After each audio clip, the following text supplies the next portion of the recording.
Hello বন্ধুরা, আমি সানি আর আপনারা দেখছেন সানি ক্রিয়েশন। আজকে আমি এসেছি ঢাকার আহসান মঞ্জিলে। আজকে দেখাবো আহসান মঞ্জিলের অতীত ইতিহাস। তো চলুন শুরু করি। এটি হলো ঐতিহাসিক আহসান মঞ্জিল, ঢাকার বুকে দাঁড়িয়ে থাকা এক রাজকীয় স্মৃতিচিহ্ন।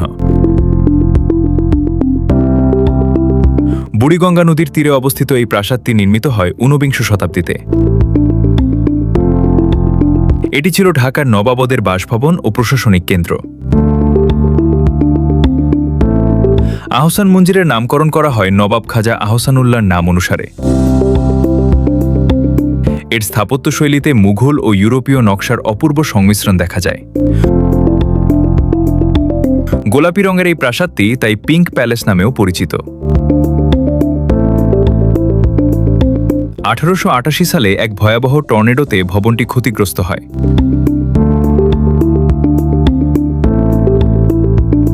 পরবর্তীতে নবাব খাজা সালিমুল্লাহ এটি পুনর্নির্মাণ করেন।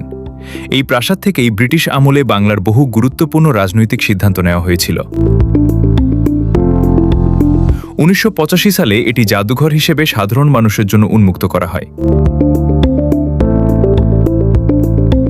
বর্তমানে এখানে রয়েছে 20টিরও বেশি গ্যালারি, যেখানে সংরক্ষিত আছে নবাব পরিবারের ব্যবহৃত আসবাবপত্র, পোশাক ও ঐতিহাসিক নিদর্শন।